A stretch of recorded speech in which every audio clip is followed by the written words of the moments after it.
Just a few minutes ago, as many of you have seen, we had another example of the real-world results that the Trump administration is getting in its pro-jobs agenda. Intel CEO Brian Kranzik announced that his company is opening a high-tech manufacturing facility in Arizona that will create roughly 10,000 jobs between the factory itself and its supply chain, which is the latest wave in an economic optimism that's sweeping the country following the president's victory. In his inaugural address, the president laid out an ambitious vision to create 25 million jobs over the next decade. From beginning of his campaign to bringing jobs back to our struggling community has been one of the parts of the president's message that most resonated with the American people.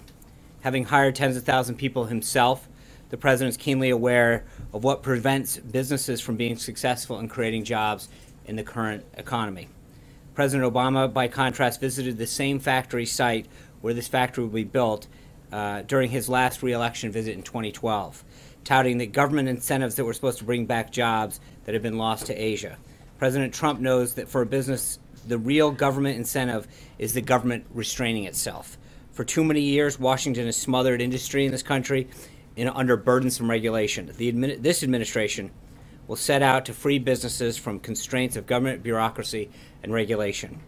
Under the president's Buy American, High American agenda, the government is going to get out of the way of businesses to allow them to thrive.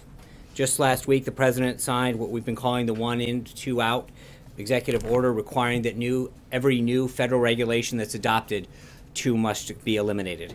This new rule will provide much needed relief for businesses who have been regulated and saddled with an absolutely staggering amount of additional red tape, as much as $1.9 trillion per year by some estimates.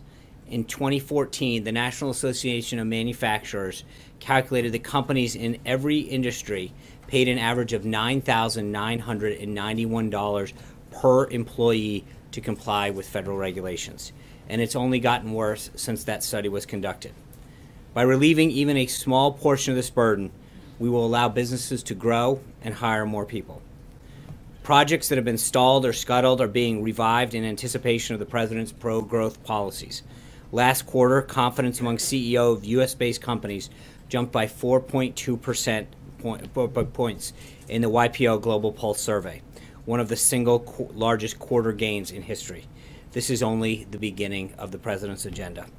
Moving on to recap the president's afternoon and evening yesterday.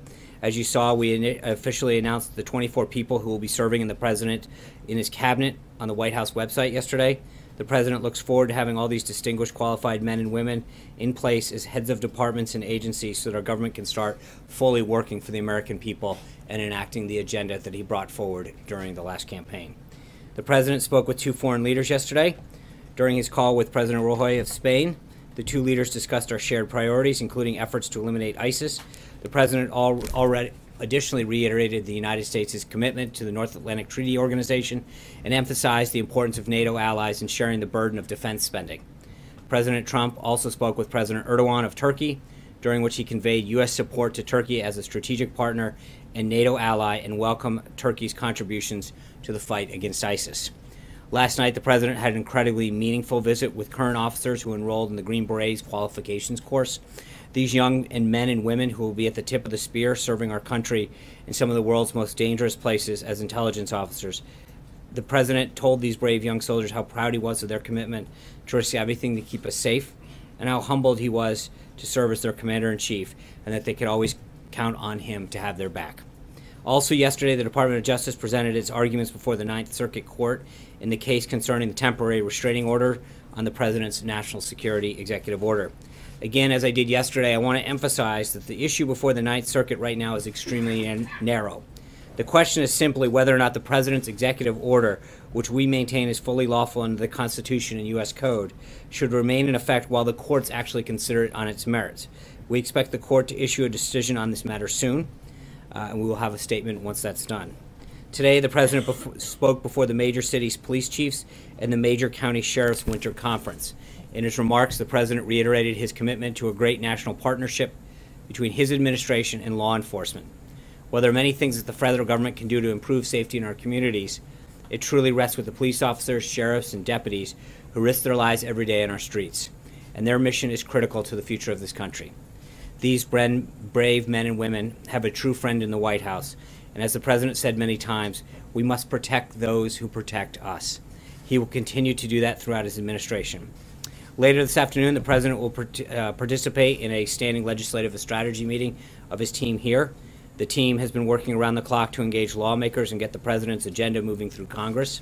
Yesterday, the Vice President attended the Republican policy lunch where he discussed how the administration will work with the Senate to deliver results for the American people. Of course, the Vice President also cast a historic vote for Secretary of Education Betsy DeVos on the floor of the Senate and then later swore her in his office across the street. The larger intergovernmental affairs team is maintaining direct communications to state, local, and tribal leaders so that we know what issues are affecting local communities. So far, they've contacted all GOP state speakers of the House, state Senate presidents, and attorneys general, and all but 8 GOP state Senate majority leaders. Our legislative team is also obviously engaged in Judge Gorsuch's nomination. He had another full day of meetings in the Senate with both Republicans and Democrats. He met this morning with Senators Flake and Heitkamp, and this afternoon he met with Senators Cotton, Blumenthal, McCaskill, and Heller. We're also pleased to see another Democrat, Senator Jeanne Shaheen of New Hampshire, come out and say that the eminently qualified Judge Gorsuch deserves an up or down vote. That brings us now to 9 total Democrats who have come out and expressed a willingness to treat Judge Gorsuch fairly. We hope more Democrats will continue to join their colleagues in fulfilling their constitutional duty to offer advice and consent on the President's nominee. Also on the Hill, we expect Attorney General-designate Sessions to receive a full vote on the floor of the Senate tonight. As unfortunately has become commonplace in the Senate, Democrats once again spent hours last night in a counterproductive discussion about one of President Trump's clearly qualified nominees, not to mention one of their peers. Senator Sessions has a long and distinguished legal career, serving as both the U.S. Attorney of the Southern District of Alabama and also as Alabama's Attorney General. The President looks forward to Senator Sessions' return to the Department of Justice, where he will continue his service to our nation as our chief law enforcement officer. We also anticipate votes later this week on Secretary-designate Price and Mnuchin. Finally, before I open up for questions, the White House has spoken with the governor of Louisiana about the severe weather in the Gulf Coast. We've also made contact with the mayors of the affected areas. FEMA is monitoring the situation around the clock and is in the process of deploying teams to support response and recovery activities. At this time, there have been no additional requests for federal assistance, and we'll update you should that change. With that, let me go to the first question from Curtis Fuller from WLWT NBC in Cincinnati, Ohio. Well, good afternoon. Cincinnati, among other cities, has recently voted to become a sanctuary city. City leaders here are vowing not to enforce federal immigration laws without a specific request. They also say they want to be open and welcoming to refugees. My question today: how will President Trump respond? Will Cincinnati face economic or other sanctions, including, for example, funding of the Brent Spence Bridge, which he said he would fund when he was on the campaign trail? Thanks, Curtis. As I've noted before, at the end of the day, this order is about 2 things. 1, keeping our city safe, and 2, respecting the hard-earned taxpayers who send their money to the federal government. And the President's going to do everything he can within the scope of the executive order to make sure that cities who don't comply with it, counties and other institutions that remain sanctuary cities, don't get federal government funding in compliance with the executive order. I think more areas like Miami-Dade down in Florida understand the importance of this order, and we hope cities like Cincinnati and other communities around the country follow their lead and comply with that. With that, Anita Kumar. I have 2 questions. The first one is, can you tell us who is paying or how this is happening with the Prime Minister Abe's visit to Mar-a-Lago? Who will be paying for that? I asked the White House yesterday. They referred me to State. State referred me to the Japanese government, who didn't respond. It seems as if the Prime Minister was paying and the money was going to Treasury, as previously discussed. Before. You mean when he travels here or to Mar-a-Lago? Okay. Then it seems the White House would know that. And yeah, and let me get back to you on that. I will follow up with you. So okay. On the exact financing, I'm not sure how that flows, but I'd be glad to find out. Okay. Second question was, during the hearing yesterday that you talked about, Ninth Circuit, there was some discussion about whether there needed to be a tweak to the executive order that to make it clear that legal permanent residents would not be included. in that, and there was some back and forth on that. Will there be a tweet? Will there be a read? Well, I think there was further guidance that I spoke about that went out. I think it's been a week ago. Correct me if I'm wrong, but and talked about. We wanted to make it very, very clear that legal permanent residents were not included in that. But again, remember, we're not talking about the merits of the order right now. This discussion that happened last night and that the court will be ruling on is specific to the temporary restraining order and whether or not it should be maintained until there's a further discussion on the merits. So again, I don't want to get into the legal nuances, but right now the guidance is very clear that was issued several days ago, if not a week ago, that this is not about legal permanent residents. So that they are excluded from this, and I don't know why there would be that discussion. That clarification has been made. Jeff? Sean, you said you're not talking about the merits of the order. Was the president this morning talking about the merits of the order when he called it disgraceful, the hearing that he heard last night? He wasn't arguing before the Ninth Circuit, Jeff. The last night was a motion before the Ninth Circuit on the temporary restraining order. I think the president was very clear that U.S. Code and the Constitution clearly give the president all the authority that's needed to make sure that he can regulate who comes into this country and prevent any acts of anyone who's not coming to this country in a peaceful manner. The code, 8 U.S. Code 1152, is very, very clear on this. And so I think the president was pointing out the same issue that we had in Boston, which is once we had a chance to argue it on the merits, we won on it. And so I think that's what he clearly did not argue in front of the Ninth Circuit last night. So they called it disgraceful. But calling it disgraceful, is that the type of language?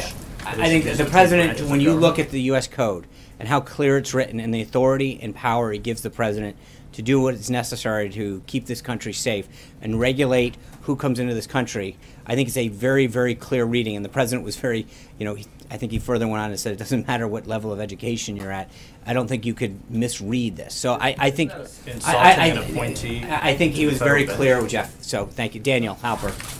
I was curious about this tweet that President Trump about his daughter's brand. Yeah. And then it was retweeted by the POTUS account. What's the standard that the president's doing in regards to his family businesses or that businesses? Well, I think this was less about his family business and an attack on his daughter. He ran for president. He won. He's leading this country. And I think for people to take out their concern about his actions or his executive orders on members of his family, he has every right to stand up for his family and applaud their business activities, their success. So, look, when it comes to his family, I think he's been very clear how proud he is of what they do and what they've accomplished. And for someone to take out their concern with his policies on a family member of his is not acceptable. And the president has every right as a father to stand up for them. I'm going to go to Norma Garcia from KXTX. Thank you. In Texas, there is a big push to penalize sanctuary cities. In this state and other states around the country, there is a growing concern among undocumented immigrants whose lives are deeply rooted in the United States and who have no criminal records. My question is this administration ready to tackle comprehensive immigration reform? If so, can you give us a timeline for it? If not, what is the plan to deal with undocumented immigrants who live in this country long term? Thanks, Norma. I think, this has come up several times. I don't think that anybody doubts the president's concern or priority that is placed on immigration. He's talked about it on, when you talk about a comprehensive approach, he's talked about building a wall. He's talked about making sure we go after criminals in this country. He's talked about walking through the process and addressing DACA and DAPA in time. I think this is a big problem. There's no question that both on the security side and on reforming the current immigration system that is so clearly broken, that he is walking through this already, both in terms of executive action, and then we'll continue to work through Congress. So to your question about the timeline, I think he's already enacting several pieces of it, and he's going to work with Congress to get further down that. Eamon Javers. Sean. Hallie. Two for you, Sean, here. Playing off of the question from the back from Daniel there on the business activities that you described the president taking offense to. Nordstrom has come out and says this was not a political decision, it was a business decision. Ivanka Trump, as you know, has said she has divorced herself, separated herself from her business. So how is she being treated unfairly if she's not a Well, part I think of there's this? clearly a targeting of her brand, and it's her name still out there. Well, so she's not directly running the company; it's still her name on it, and there's clearly efforts that to undermine that name based on her father's positions on particular policies that he's taken. This is a direct attack on his policies and her name and so that there's clearly an attempt for him to stand up for her because she is being maligned because they have a problem with his policies. John, Robert. Sean, actually to clarify that, the timing of that tweet, it looked like it was right after his president, PDB, during, can you just... I've heard the conjecture. He was free when that happened. Thank you for Second asking. question was on the No, that was lawsuit. actually, that's two. Oh, I'm sorry, that was a clarification of the one. The president tweeted today that if he does not prevail in court, talking about the lawsuit issue, that we will never be safe. We will never have the safety and security we're entitled to. What does that mean? Does that mean that this is the only tool in his toolbox, and if this EO gets batted down by the courts, we're toast? No, but I think that when you, and I mean, again, let's 8 U.S. Code 1182 says whenever the president finds that the entry of an alien or any class of aliens into the United States would be detrimental to the interests of the United States, he may by proclamation and for such periods as he shall deem necessary, suspend the entry of aliens or any class of aliens or immigrants or non-immigrants or impose on the entry of aliens or restrictions he may deem necessary and appropriate.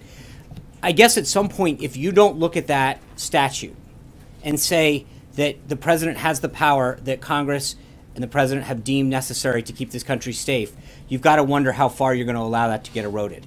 So the point is that at some area, you've got to wonder if the president isn't able to execute on the power that's been vested into him and is codified in U.S. Code, at some point you have to wonder what else is at question. But we have a president that acted 100% lawfully to keep people out of this country from 7 countries that we did not have the proper information to ensure they were coming into this country with the appropriate means and motives.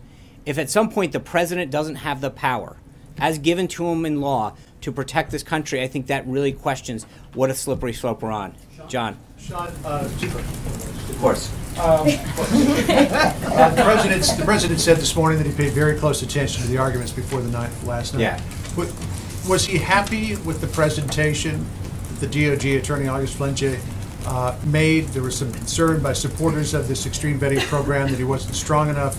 He seemed to be searching for answers, particularly at the point of standing. I think there was a lot of back and forth during that entire argument. He made some solid points, and I think that he did what he had to represent the president's case and to represent the administration's case on the TRO. I think the president has really focused on the merits of this case and looking forward to getting it back either to the Ninth Circuit or to the lower court or however it has to move. He feels very confident on the merits, and that's where I think his focus has been. So I'm not concerned. I think the president's main concern has been on the merits of this case and making sure that an executive order that was lawfully executed and went through the entire process. Remember, we've got to go back and remember that the DOJ's Office of Legal Compliance vetted this order, deemed it was legal. So we've followed the entire process to make sure that this was done correctly, constitutionally, legally, and every otherwise. And so to now our focus is making sure that whether or not we have to wait a day or 2 or whatever for the TRO, we look forward to the opportunity to discuss this on the merits. Jen, Jacob. Hey, whoa. Sorry. Come on. Just as a point of clarification, Go. second question. Now you're going So he was happy with his presentation. I think he is looking forward to the merits of this discussion. And I think he was pleased with some of the points that got made, but his focus is on the merits of the order and making sure that ultimately we're able to do what we can to get this order back in place and protect the American people. Jen. The Muslim Brotherhood. Arrested 2. Look at what Hallie started. We have reported that Russia has sent its biggest shipment of missiles ever to Syria. Just wondering what the White House's reaction is. I think we'll have to follow. We don't have any comment on this time. The Jen. Muslim Brotherhood, Yeah. is it accurate that the administration is weighing labeling the Muslim Brotherhood a terrorist organization, and will you do the same for Iran's Islamic Revolutionary Guard?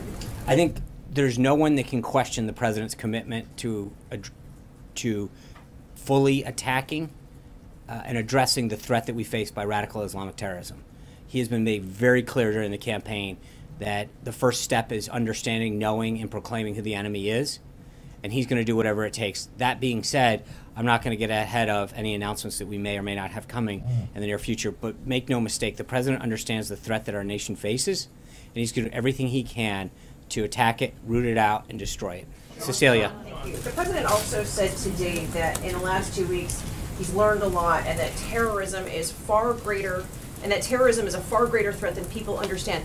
That sounds like he is telling the American public that they have something to fear. Is there a specific threat that he is talking about? And should the American public, based on that statement right there, be fearful? No, but I think the American people should understand that the president's committed to doing this. We face a very, very real threat in ISIS and radical Islamic terrorism, and that we've got to do everything he can, and that the reason that he is taking the steps that he is because we must remain ever vigilant. We can't let our guard down. We have to be ahead of the curve, and that the president is going to take the steps necessary to protect this country and its people. And that the idea that we should sit back and not fully appreciate the constant threat that we're in, it's week after week, month after month, that we're hearing of another instance, lone wolf, et cetera, that is going throughout this country. Throughout the world. My apologies. And so I think what the president's doing is trying to make sure that the American people understand that he's doing everything he can to protect them and to keep our institutions and our people safe. And so this is not something that we can rest on our laurels, that we can't understand. He was just down at CENTCOM and SOCOM on Monday morning, getting a full briefing of the threat that we face from around the world and their motives. And I think that that's something that he weighs very heavily on his mind when he meets with these people, gets these briefings, meets with the Green Beret soldiers, that he recognizes that there are so many people out there putting their life on the line to protect this country, and to make sure that we understand the threats, and that it is his job and his obligation to do everything within his power to take that information and do what he can to protect the country. And so just to put a pin in it, I just want to be clear. While we may not face an imminent threat today, we don't know when that next threat comes. Is it next week? Is it next month? Is it next year? But the president wants to get ahead of the curve and make sure that we're not talking about what we should have done, but taking every step necessary to make sure that it doesn't happen. Steve. But is the threat today greater than it was yesterday or last week? Because that's what he's saying. I understand what he's saying. What I'm telling you is that we shouldn't ever be behind the curve on the threats that this country faces. We should make sure we don't know when the next one's coming. We don't know when the next lone wolf is coming. We don't know when the next attack is. We've got amazing intelligence that's trying to root out and make sure that it doesn't happen again. But what we can't do is wait for the next attack to come and say, I wish we had done the following. And the steps that he's taken are proactively making this country and our people safer. Steve. Sean, what was the White House response to the Republican proposal for a carbon tax floated today? And separately, could you just set up tomorrow's meeting with the airline CEOs a little bit? What do you hope to get out of it? What do you hope to discuss? So I'm not going to comment on pending legislation. We'll wait to see where that comes. That's just not going to be a habit of ours to comment on every bill that gets introduced or marked up in committee until we have a statement of administration policy. And with respect to the meeting tomorrow, we'll have a further readout on that later tomorrow. But I will say, in general, as you know, he's met with Intel just now. He met with oil executives from the car manufacturers, manufacturing companies, technological companies, unions. So these continued meetings that you'll see in the next months and years are going to be an attempt to make sure that he's sitting down with business leaders from around the country to figure out how he can use his office and this administration to further their ability to create jobs and grow the economy. So this is going to be more of a pattern. You're going to continue to see this, him meeting with people who want to share that agenda to grow, create jobs, manufacture here, lift wages up here, bring benefits to good paying jobs, etc. Should we take any significance from the fact that you did have this meeting about the carbon tax? No, look, we're not at a policy, we have nothing to announce on that. If I can go now to our next seat, we've got Josh Smith from WJHL in Southwest Virginia. First off, thanks so much for taking questions from journalists covering local news. We appreciate it. WJHL is in Northeast Tennessee and Southwest Virginia. That is coal country, and I have two questions related to coal. Then candidate Trump came to Abingdon, Virginia last year, and he made a bold promise. It would help to rescue the mining industry, that he would help to bring back coal jobs, and he would push back against environmental regulations. If the executive order last week was a first step, What specifically is the president willing to do, planning to do to make good on that promise to help the coal industry, to encourage coal production and use, and to deal with what some call its demonized image? And as a follow-up, and I got to ask two questions because when am I ever going to get to do this again? What assurances can the president give those who hear him talking about and pushing back against environmental regulations and bringing back coal?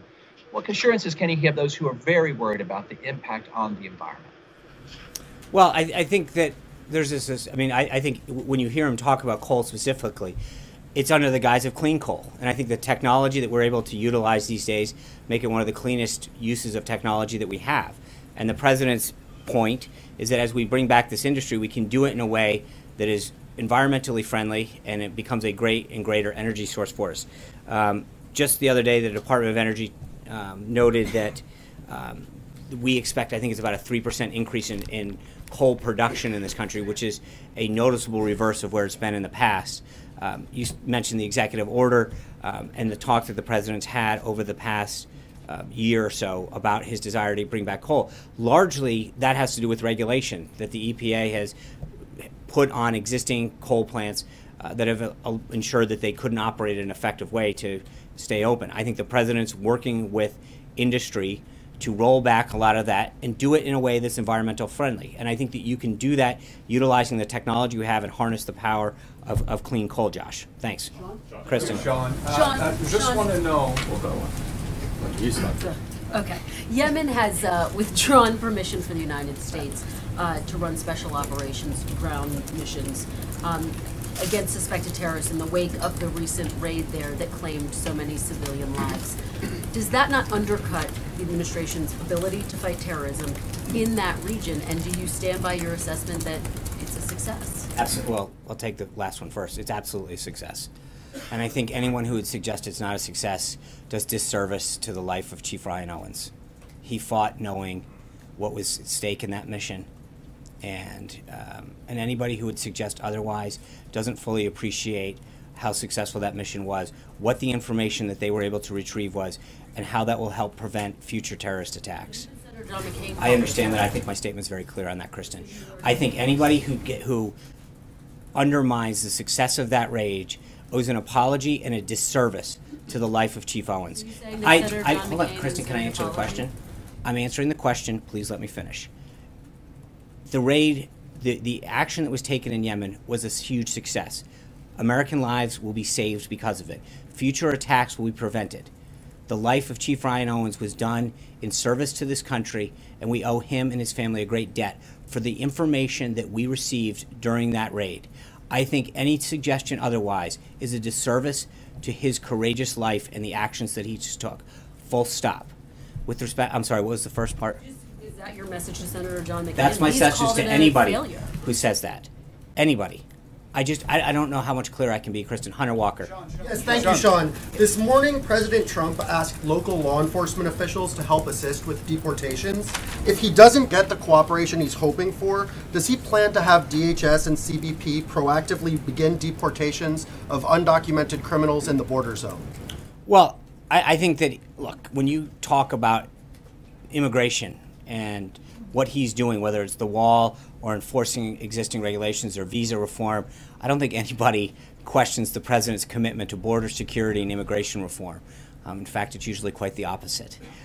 So when it comes to the steps that he's going to take, I think I've addressed this multiple times, what his priorities are going to be. But you've seen Secretary Kelly talk about construction of the wall, his implementation of the executive order to keep people out. There's going to be a considerable amount of action on this front, on immigration and border security. It started day one, and it's going to continue through the last possible day until the president feels that this border is 100% secure and we've got the immigration system completely under control. Is defunding his only tool to get cooperation from the sanctuary cities? Look, I'm not going to get ahead of it. I think when you saw the support and some of the side conversations that the sheriffs and police officers had, and the conversations that we've had beyond that, the sheriffs the other day, the support that they've issued on behalf of his executive actions and his agenda as a whole. These are the folks on the front lines in many cases, Hunter, that are on the border, that see what some of this does and how it affects families and businesses, not to mention the cost that it is to our both our country in terms of what we have to do to support the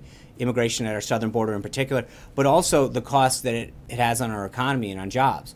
So you're going to continue to see a flurry of activity over and over and over again to make sure that this president continues to show the importance that he puts on both border security and immigration reform. Yeah. Thank you, Sean. Yesterday on CNN, Kellyanne Conway confirmed that, announced that Prime Minister Trudeau is going to be here next week. Can you confirm which day? Have discussions on reviewing the Canadian part of NAFTA started? And can you confirm that Sarah Palin is being considered as ambassador to Ottawa? So I will have further updates on the Prime Minister's schedule tomorrow, either later today or tomorrow. I'm not at a position where I can finalize that, but we will have this. And on the ambassador. Oh God, guys, slow your roll. We will, with respect to the ambassador, we have no additional ambassador nominations or announcements to make on that front. I'm sure at some point we will have soon. With respect to the agenda, as the President spoke with Prime Minister Trudeau a few weeks ago, they talked about trade and security and commerce, and I think all of that's going to be discussed at the time when the President and him further meet or discuss this. But I wanted to follow up on that if you don't mind. Just on NATO, Canada, of course, is one of the 28 member countries. Yes. The President has been calling out countries to pay their fair share of dues. What are his options if countries don't listen to him? And what is this? Well, I think, look, every country is obligated to pay 2% of their GDP. And the President has made it very clear that for too long, many countries have been getting a free ride. When he has talked to these countries, and as I've just read out, both Erdogan and Roy, he has addressed this, not just with them, but to so many of the other NATO countries. And by and large, every single one of them agrees with that. They understand the importance of NATO, and the President's very clear that in order for NATO to be successful, these folks have to pay their fair share. Carol Lee. I wanted to follow on Kristen, and then I just have a question on Turkey. Does the White House have a reaction to reports that Yemen has revoked permission for the U.S. to do I'm sorry. Thank you. Yemen, more than most countries, fully appreciates the fight that we have with ISIS, and I think we're going to continue to work with them to strengthen our diplomatic relationships, to understand our fight against terrorism, and so at this point, I'll leave it at is that we understand that we share that commitment with them, and we're going to continue to work with them to combat ISIS and to make sure that we do that. I'm not in a position to go any further at this time on that. Turkey, President Erdogan said today that the U.S. agreed to work with Turkey to take Raqqa. Can you clarify what the President said to him in that phone call? I think the readout was as specific as we want to get with his conversation with. I think the readout that we put out on Turkey was as far as we want to go with that. Thank you. Hold on, I'm going to go to our last one, Adriana Cohen, a radio host and columnist for the Boston Herald. Great to be with you, Sean. Last night, Boston Mayor Walsh went on a television show to talk about sanctuary cities. What does the president make of his vow to house illegal immigrants in Boston City Hall to shield them from the Trump administration? I think the president's executive order is pretty clear. When it comes to this kind of actions, again, I think I referenced it earlier in the briefing, but it's twofold. One is there's a concern about the safety of the American people and how we let people come into this country, and second, with respect to the American taxpayer. And if we're going to be sending federal tax dollars to folks, to Washington, I think they need to be used appropriately, and the president's going to do everything in his power to respect the money that taxpayers send to this, send to Washington, and it's spent facilitating legal activities and on American citizens. Blake. Earlier today, the president said that the wall is in the process of being designed. Given his previous background, is he or does he plan on being actively involved with the designing and the implementation of that wall? And separately, last night, Elizabeth Warren, any reaction from the White House on whether you believe what Mitch McConnell did was the correct thing? Critics say she was silenced on the Senate floor. On the wall, I mean, the president's a builder.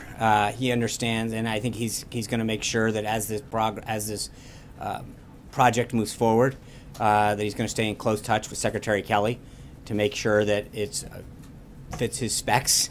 But he takes enormous attention to detail, and he wants to make sure it gets done right. So I would expect that a project of this magnitude and one that is this high on his priority list will get the necessary attention from the president. I'm sorry?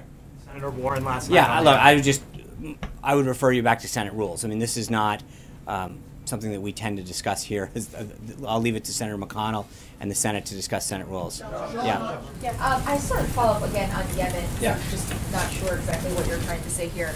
It seems like the report was that the Yemeni government has asked the U.S. to stop doing any ground operations with regards to AQ-8P.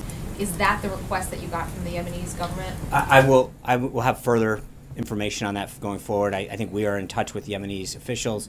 We're working this through diplomatic channels, but they understand the fight and the commitment that we both share when it comes to rooting out ISIS.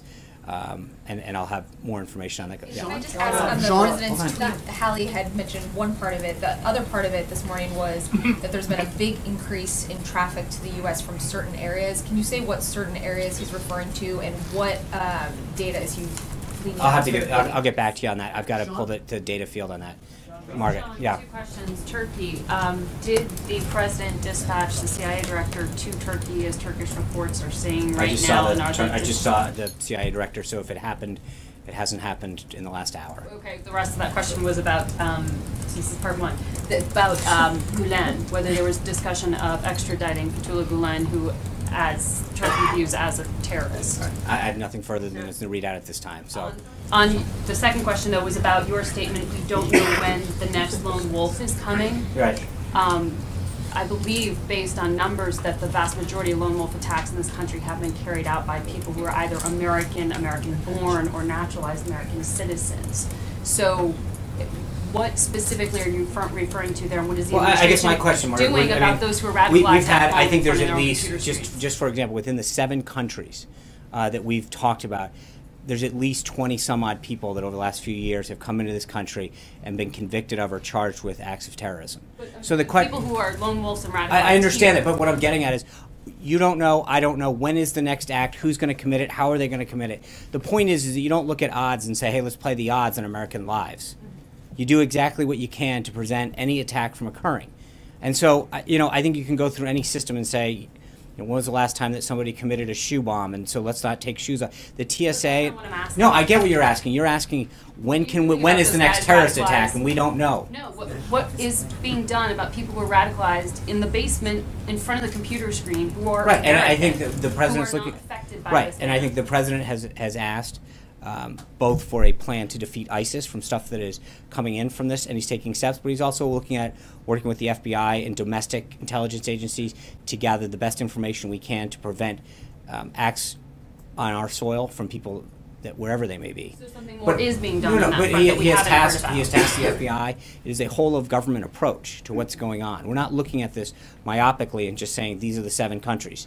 We had the whole point of that first executive ban, and I know that's not entirely what you're asking, was to start with countries that we didn't have the appropriate vetting measures to ensure that they could come into this country. As we move forward through this 90-day period, we're reviewing other countries, other options that are, those are the external threats coming into this country. At the same time, the president has looked at options within the domestic intelligence gathering to figure out whether it's cyber or other ways that we can determine other ways to prevent or get ahead of additional threats that we might face in this country. But it's not an either-or proposition. It's a whole of government approach to what's going on. A bipartisan group of senators are introducing legislation, I know you don't like to talk about legislation, that would allow the Senate to sign off on a reduction in sanctions against Russia. Would the president support such a check by Congress on sanctions? Well, there's 2 sets of sanctions, Tamara, that we got to deal with, right? One is the ones with respect to Crimea, and I think that Ambassador Haley has addressed that very forcefully at the UN, that until Russia leaves Crimea, that those sanctions are a non-starter. With respect to the other ones, I don't want to get ahead of the legislation, if that's what that specifically is dealing with. But again, we're not going to get into pending legislation.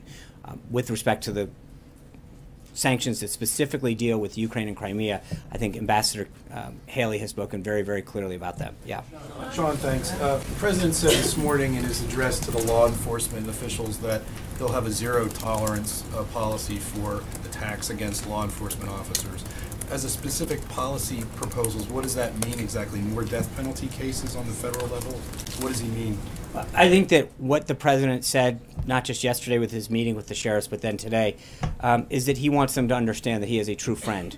They have a true friend in the White House, somebody who understands the dangers that they face every day by putting their lives on the line to protect the American people, whether it's pulling someone up for a traffic stop and not knowing what's in the car, or going up to a house to serve a warrant and not knowing who's behind that door.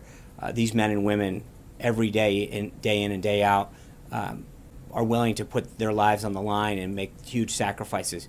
So he wants them to know that they have a true friend here in the White House that's going to have their back.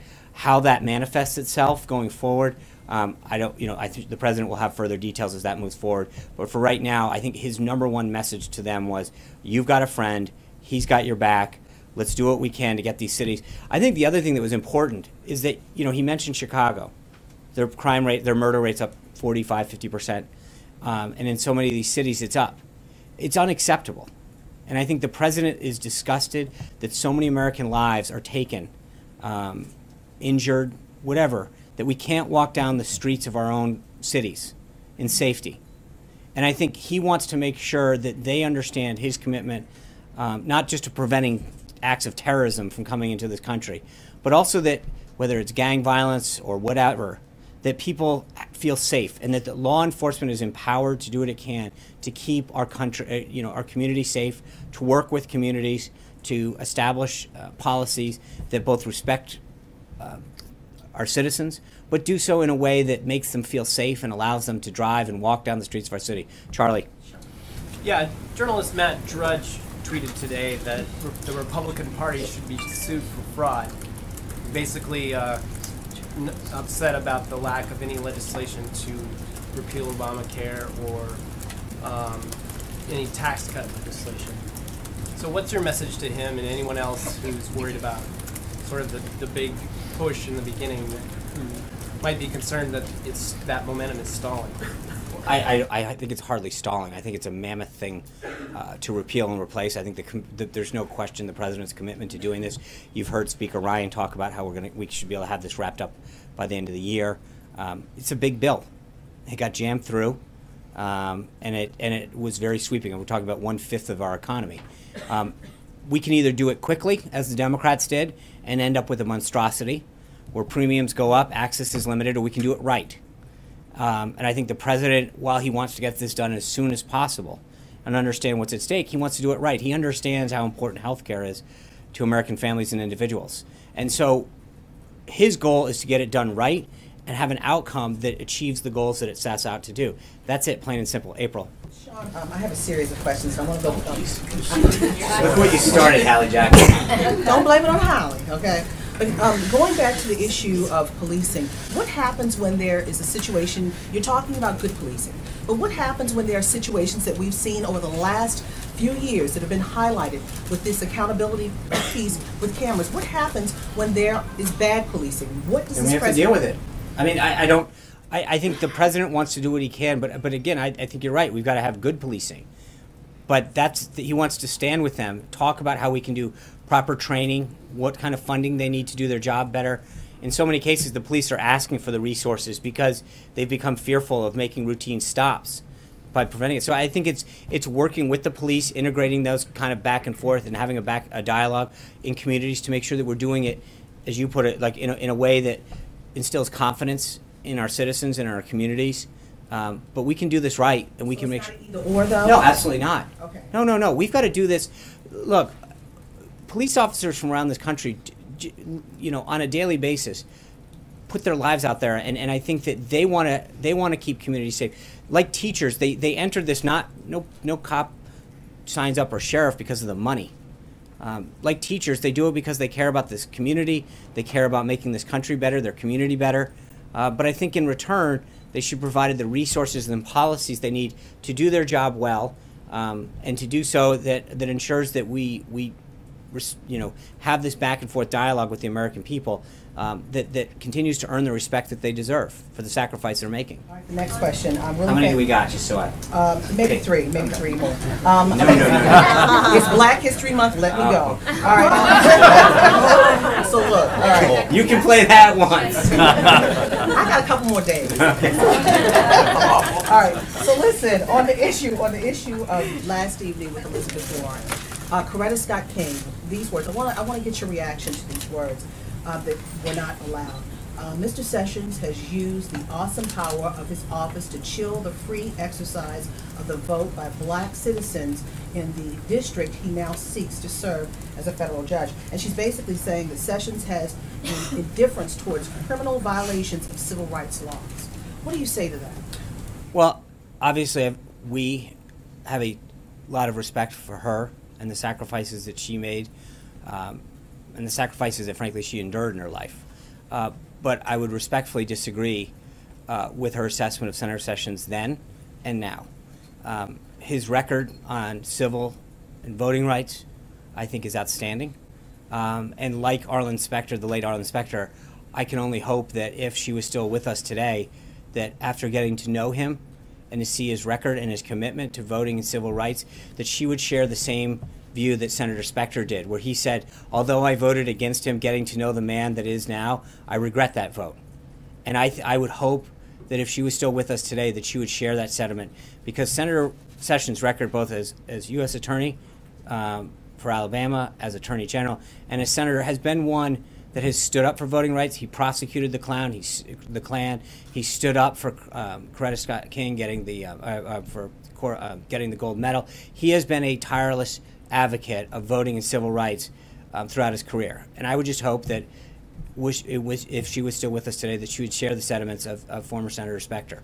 Okay, and last two, on diversity here, the administration's diversity issues, you've been slammed on that recently. And I understand that there's been a meeting, Vice President Pence has been talking to J.C. Watts, Michael Steele, and others, if you can elaborate on that. And also, there's a lot of groundswell about this HBCU executive order. What's going on with that? So, the HBCU presidents will be in town later this month as part of a national celebration. We'll have further updates on both the meetings that we may have with them, the activities surrounding that in terms of the administration. And then I think we'll have further updates on, and as I mentioned, with all executive orders, we have nothing to update on that. But obviously, the president, has a strong commitment to them, and understands over the last 8 years they've been woefully neglected. And I think he wants to really show a commitment and funding to HBCUs. And so you'll see, I think, not just a push this month, but in his budget and going forward.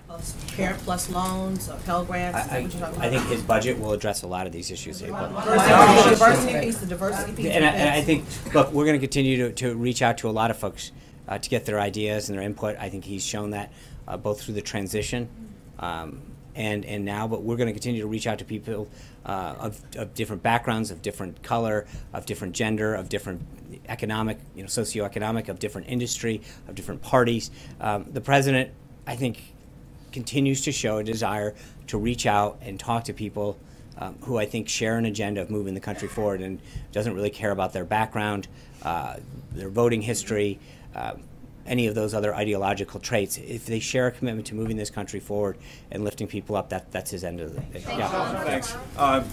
You mentioned the 1 in, 2 out order in your opening.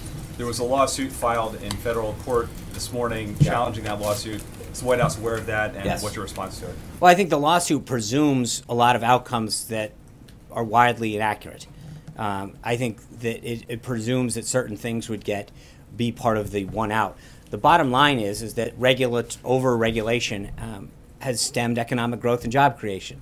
Reviewing those to make sure that they are meeting their intent and not stifling job creation at the expense of whatever they were intended to do is something that should be smart and welcome by everybody.